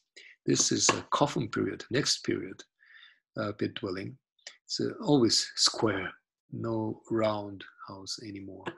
And 4 posts, obvious deep post hole. There's no fireplace at the center. This is not the fireplace, but they shifted it to they attached the fireplace to the wall, the north end wall. And this was not just a fireplace. This is something like kiln. We call it kamado. And they use the clay to make a tiny room in which they built the fire. And on top of the roof of the clay room, they stuck, there's a hole right here, and they stuck the pot right in and fired from the bottom. So it's totally covered with the clay. So the heat efficiency is so high, and it's really effective type of fireplace.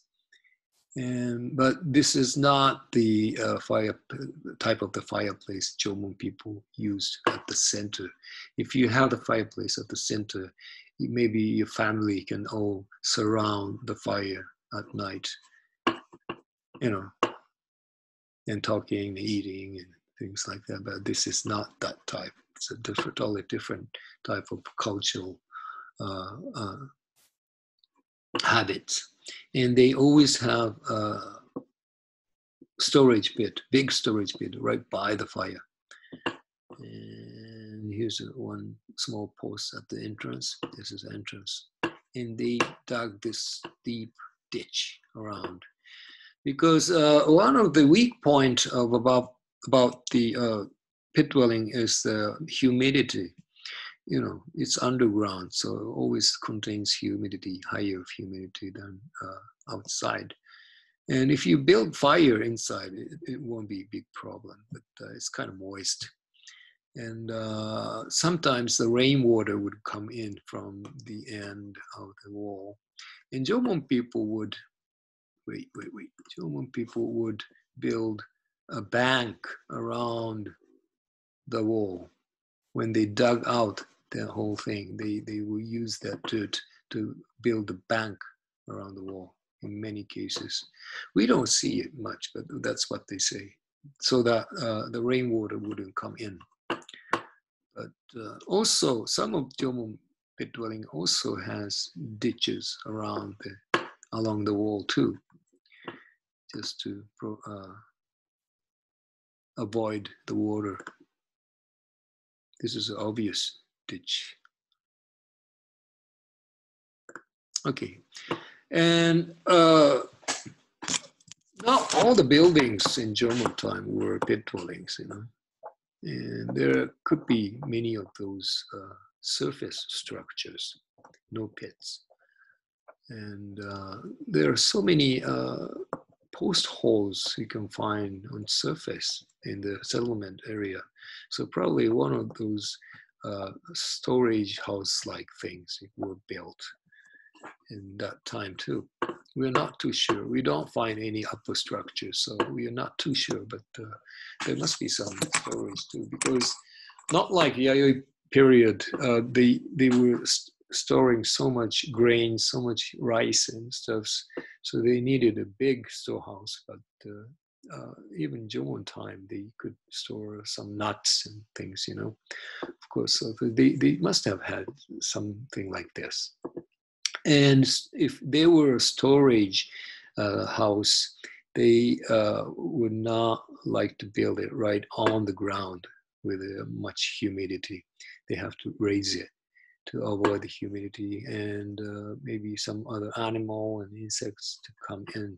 So they always made an open space underneath. Probably, it's an estimation, but you know, from the ethnological data, they always make this kind of high raised, floor raised structure for storage. And this is one of those storage, reconstruction of storage, but this, maybe this is too much because it looks like a Yayoi period storage too. But that's possible, it's possible. You know, they could have made this kind of storage too. We don't really know yet. And this is the hearth, the fireplace of the earliest stage, outside the house type, oval pit with on one side, one end, it bears a reddened, heated soil. It's the floor of the fireplace. In this one too. And this one has a tunnel, small tunnel and little opening right here, so that the smoke would come out. Because on the other end, probably people were sitting right there, building fire and cooking and things. You can put pot right here, and you can sit right, squat right here. And it's very close to the fire, so it's very smoky. And sometimes they invented something like that. This is a ventilation tunnel that, with a heat the smoke would go out that way, away from you, you know. And the fireplace comes into the house, and into the Middle German period. This is one of the typical ones with aligned stone alignment along the edge of the fireplace. And this is a buried pot. This is a recycle. This is a broken pot. It has no bottom. And it was buried right there so that it could hold the cooking pot over it. It will give more stabilization to the cooking pot. You know, it's like a gotoku. You know the word gotoku that you see on your cooking stove. You always have an iron nail sticking out from four direction, right? So that you can put the pot over the fire. It's just like that. The function is just like that. And so much inventions. And this is in the northern part, a stone aligned fireplace. And there are two pots, pottery buried right by the fireplace. And we're not too sure yet, but probably one pot was designed to keep this charcoal, you know, when you light the fuel and burn the fuel. And at night, when you go to sleep, maybe you quench the fire, you still have charcoal remaining. And charcoal keeps the fire so well, and probably for hours. And until you wake up in the next morning, you still have fire inside the charcoal. So you keep it inside the pot and closet, not entirely, but keep it inside the pottery so that it would keep the fire better for tomorrow's use. And how about the other pot? Maybe this is a container for the ash. You know, the fuel produces a lot of ash when you build fire. And you have to always clean the ash. You know? You can't just let it accumulate like to the top. So in many cases, you would clean the fireplace and put the ash into this pot, because ash is a very useful tool too. You can, when you trying to remove the harshness from certain kind of acorns, nuts, you would put the ash into the water with the acorns, and those ash accumulates. I mean, the ash sucks the harshness, like tannin and other elements. So you always use ash for that kind of purposes. So, and we don't always find these facilities, but this is particular ones remaining well in the northern part of Japan. Okay, it's 5:30 already, but I should talk a little bit more. So let's have another 7 minutes break, and let's start from 5:40. Is that okay? Okay. Right.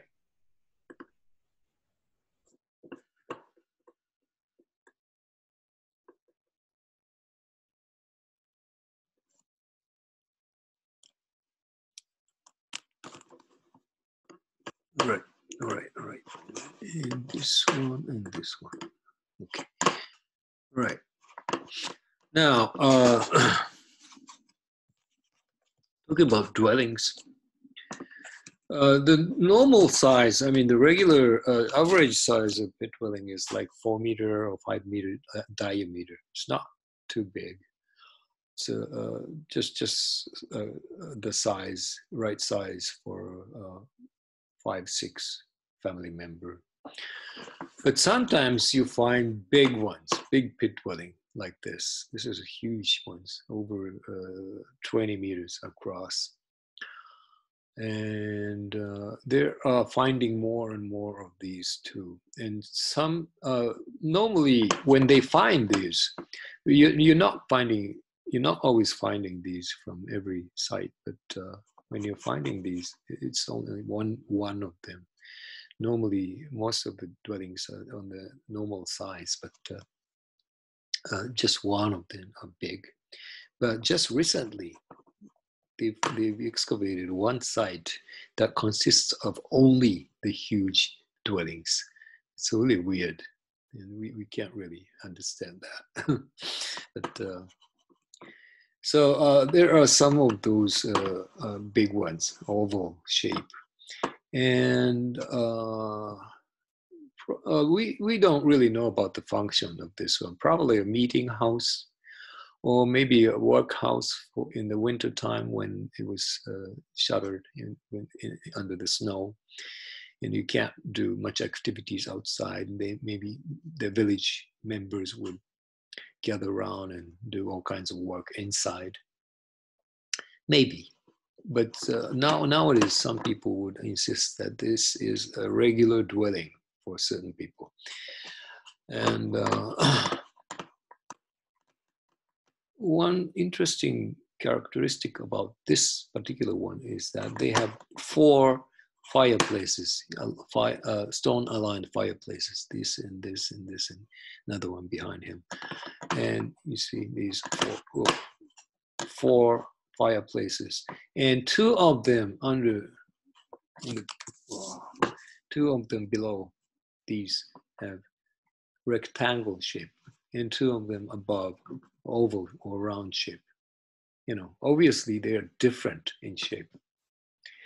And it may be just a coincidence, but we don't think so. You know, this is obvious difference of the shape of the fireplace.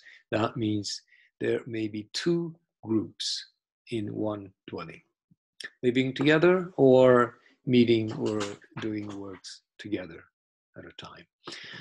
And they are separated. And there is a concept of the separation in one settlement, one village. And it's called dualism in anthropology. And I'll talk about that later, pretty soon after. But, another type of dwelling, a very specific type of dwelling, is stone paved dwelling. And it has a big entrance area. It's like it looks like a coffin, keyhole shaped coffin, but it's entrance area.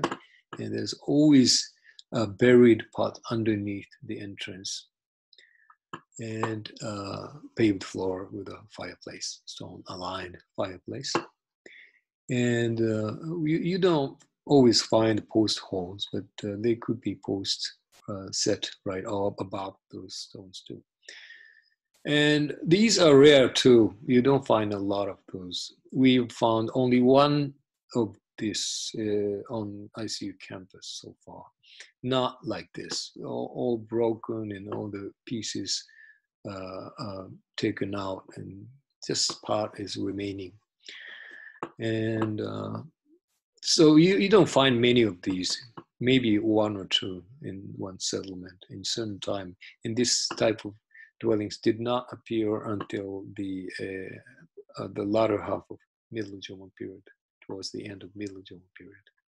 You know, all those ceremonial or specific stuffs like pottery, stone tools, dwellings appear from that time. You know, obviously indicates the change, big change of society and environment too. And I've shown you this one. It's a big settlement. And some of the big ones in the circle, aligned in circle, were built in the Middle Jomon period, early to Middle Jomon period, but not after that.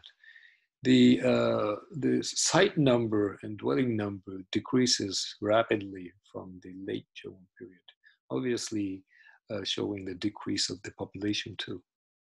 So this is a high time of Jomon time period. And of course, you would count like over 30, 40 dwellings, but they were not here on the same settlement at a time. Probably 4 or 5 houses at a time. But this dwelling, I mean, this settlement lasted over hundreds of years. So they built houses, they abandoned houses, and rebuilt, expanded, and arrangements and everything. So as a result, as an accumulation, you can see all these numbers of pit dwellings in this settlement. So this settlement, that means this settlement was stable, very stable, and lasted for a long time. It was a good time. Another example of a settlement, it's a plan.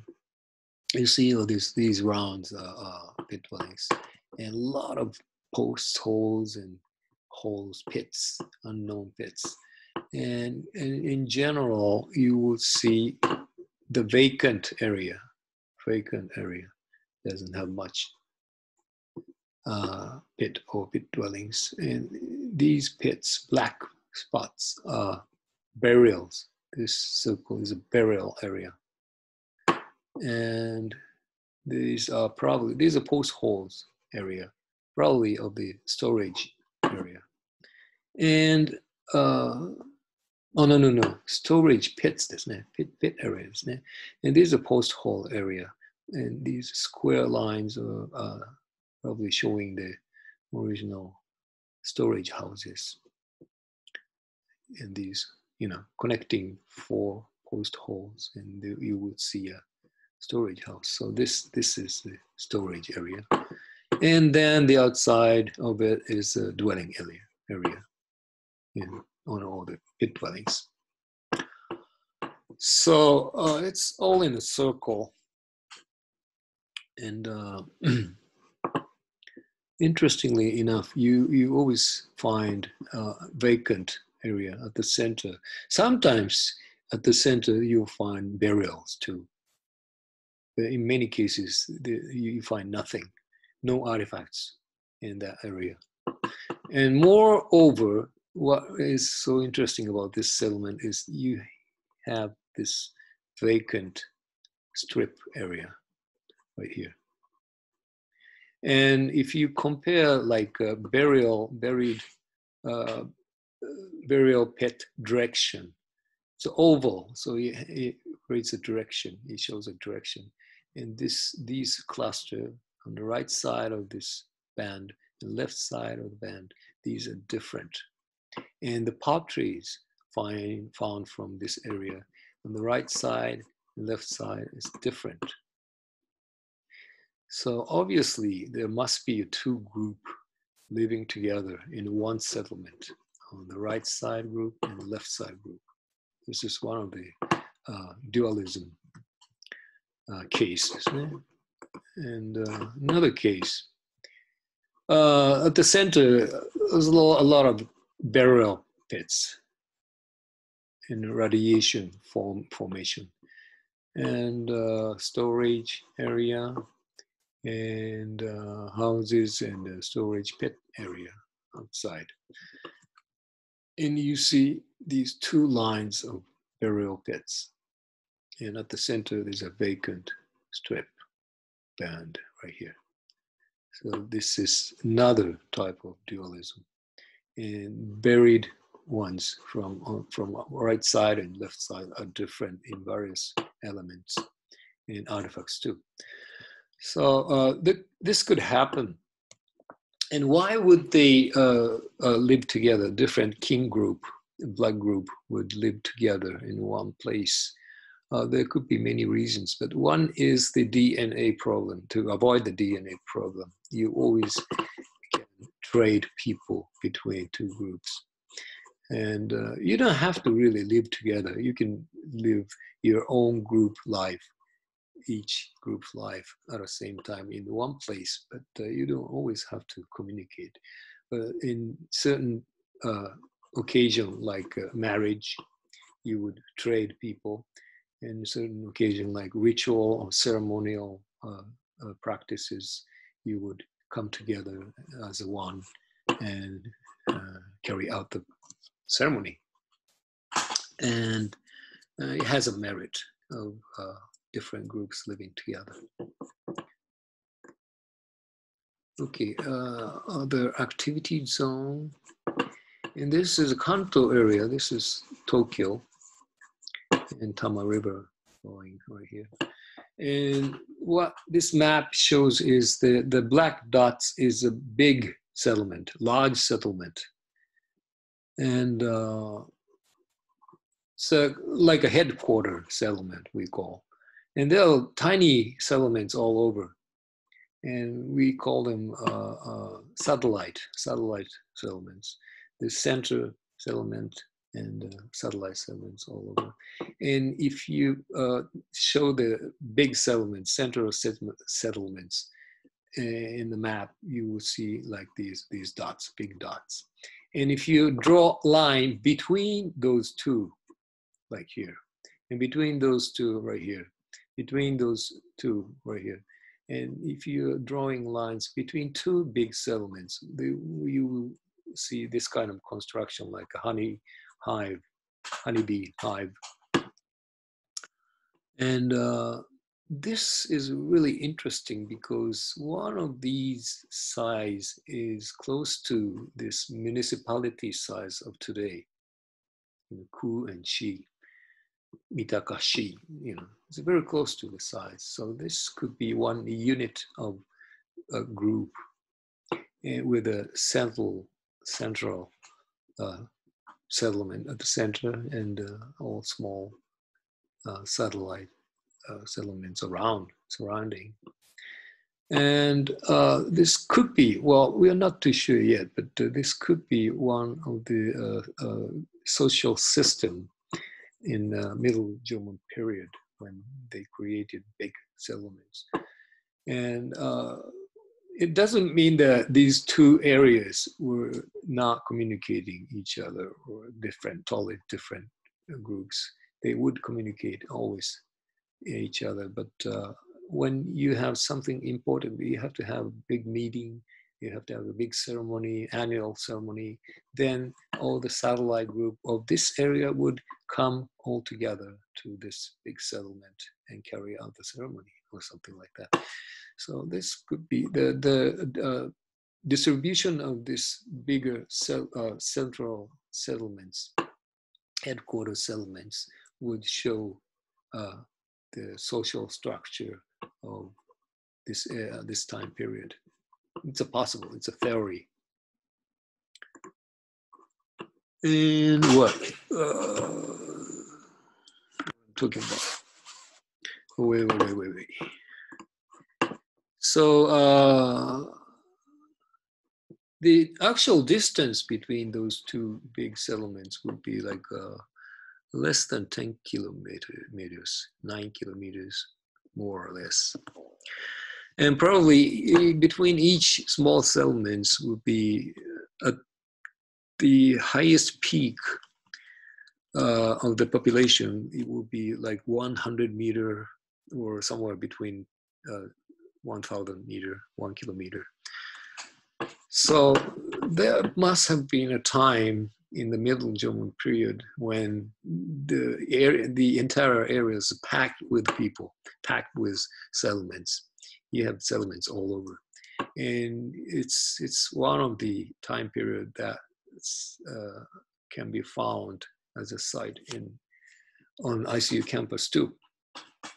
So you find the same type of pottery all over the campus, So that's possible. And in that time, I'm pretty sure people and each society, each villages were communicating constantly each other and exchanging information, material, and people, and whatever. They knew so well each other, I'm sure.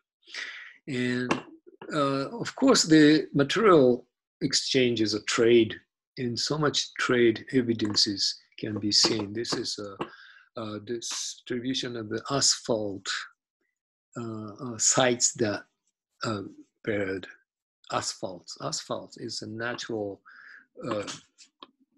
glue-like thing. It's a fossilized petroleum. It's a black pitch, sticky, very sticky. So it was very important for German people, or even earlier people, for using as a glue. Like this harpoon that I showed you with the slits that arrowhead would go in to catch the ocean mammal, and you have to glue it. And many of those artifacts still bear the asphalt black tan. remain of the asphalts and the artifacts. And so asphalts were one of those important blue material. And these star marks are the source area of the asphalts. And those asphalts were traded and dispersed around all the way to the Pacific side and into the Hokkaido too, you know, over the ocean. So this shows the so much trade going in the German time. And this is jade distribution. This is the source of the jade. This is only the source of the good quality jade in Japan.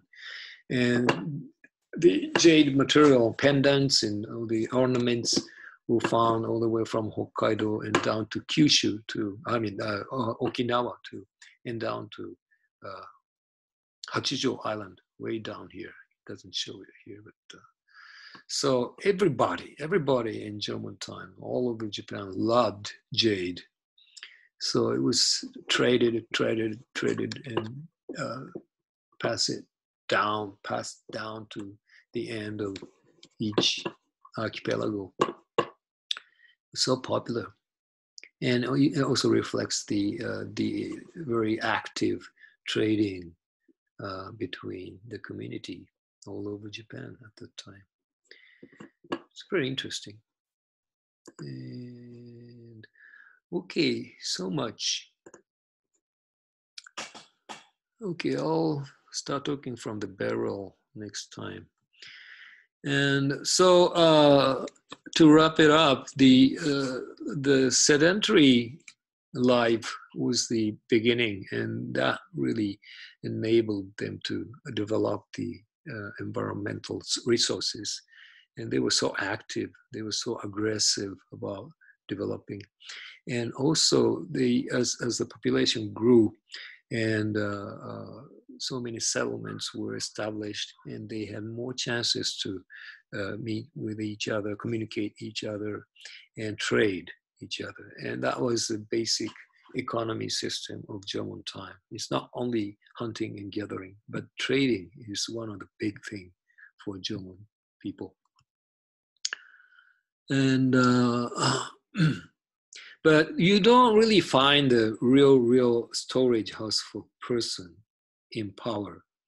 There were maybe some specific person, but not obvious. You can't really find it from the material culture through archaeological investigation.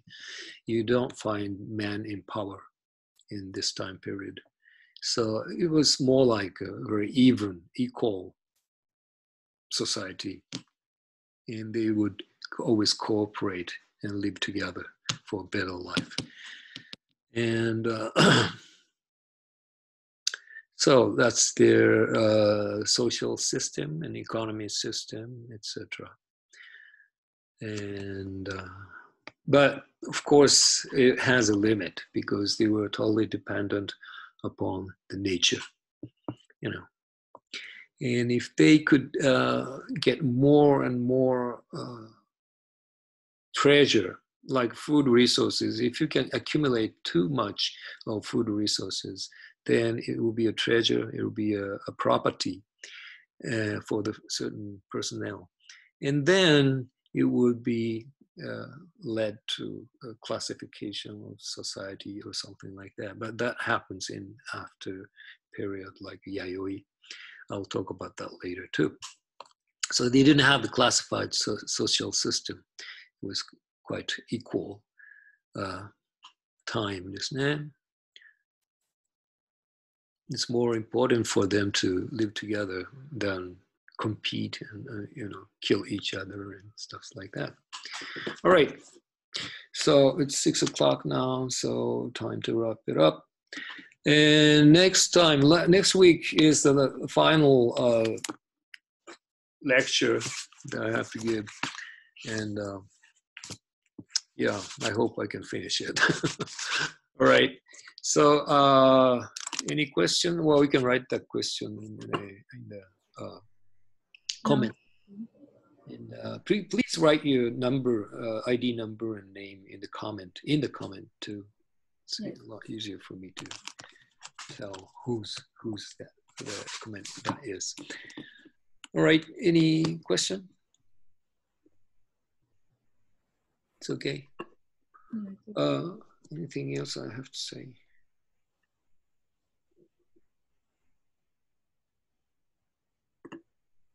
All right. Okay.